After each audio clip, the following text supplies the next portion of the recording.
तर आजच्या व्हिडिओमध्ये आपण पाहणार आहोत आता 8वीचा मराठी विषयाचा पायाभूतचा पेपर आणि हा व्हिडिओ खूप इम्पॉर्टंट आहे, त्यामुळे व्हिडिओ पूर्ण पहा आणि व्हिडिओला लाईक आणि चॅनलला सबस्क्राईब नक्कीच करा.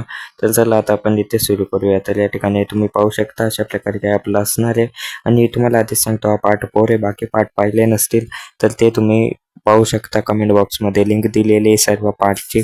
तर हा पार्ट 4 आहे. तर चला आता आपण पाहूया. तर हा भाग पण आपण पार्ट 1 मध्ये पाहिलेला आहे, त्यानंतर आपण पाहिला होता, त्यानंतर खालील आपण पाहिलं होता, म्हणजे आपण प्रश्न 7 पर्यंत वाटते पाहिलं होतं.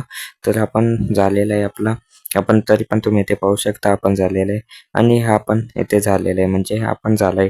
आता आपण त्याच्या पुढचा पाहूया. तर ओके, आता आपलं एवढं झालंय, आता आपण पुढचा हे घेऊया आणि तुम्ही बाकी पार्ट नसेल पाहिले तर ते पण पाहून घ्या. तर आता आपण या ठिकाणाहून आपण सुरू करूया आणि हा प्रश्न पाहू शकता, खालील कृती पूर्ण करा. तर या ठिकाणी तुम्हाला एक ओळ दिली, ती तुम्हाला पूर्ण करायची. जसे अतिशहाणा त्याचा बैल रिकामा, अशा प्रकारे तुम्ही ते लिहू शकता.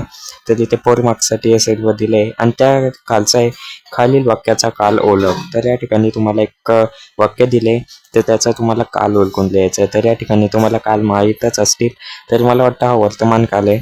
तर तुम्हाला काय वाटतं ते पण तुम्ही सांगू शकता आणि त्यानंतर अशा प्रकारे इथे तुम्ही 4 मार्क्स घेऊ शकता. ओके, आणि त्यानंतर आता खालचं आहे खालील शब्दांचे समानार्थी शब्द लिही. म्हणजे तुम्हाला इथं समानार्थाचे शब्द लिहायचे आहेत, जसे सुंदर, नदी, भेट आणि मित्र. या ठिकाणी जसे सुंदरचा पण असतंय मनोहर, अशा प्रकारे नदी, सरिता, भेट, परत मित्र, अशा प्रकारे तुम्ही ते 4 मार्क्ससाठी हे पण इथे लिहू शकता. आणि जर तुम्हाला हे सर्व माहीत असतील तर तुम्ही कमेंट करून पण सांगू शकता, म्हणजे बाकी विद्यार्थ्यांना पण मदत. आणि आजच्या व्हिडिओमध्ये आपण एवढा भाग पाहिला, म्हणजे आता हा पेपर पूर्ण झालेला आहे कंप्लीट. तर बाकी पार्ट नसेल पाहिले तर ते पण तुम्ही पाहू शकता, कमेंट बॉक्समध्ये लिंक दिलेली आहे.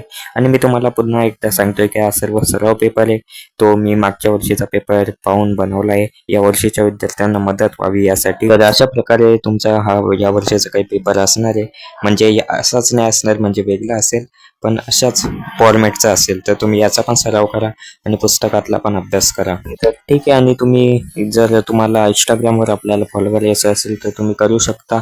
तर या ठिकाणी मी ID दिली आहे, तिथे जाऊन तुम्ही आपल्याला फॉलो करा. ओके, आणि तुम्ही अजून लाईक नसेल केलं तर लाईक करा, सबस्क्राईब करा आणि कमेंट करा नेक्स्ट व्हिडिओसाठी. तर आपण ते पण पाहू. ओके, तर आता अभ्यास करायला विसरू नका आणि न विसरता सबस्क्राईब पण नक्कीच करा. तर आता बाय.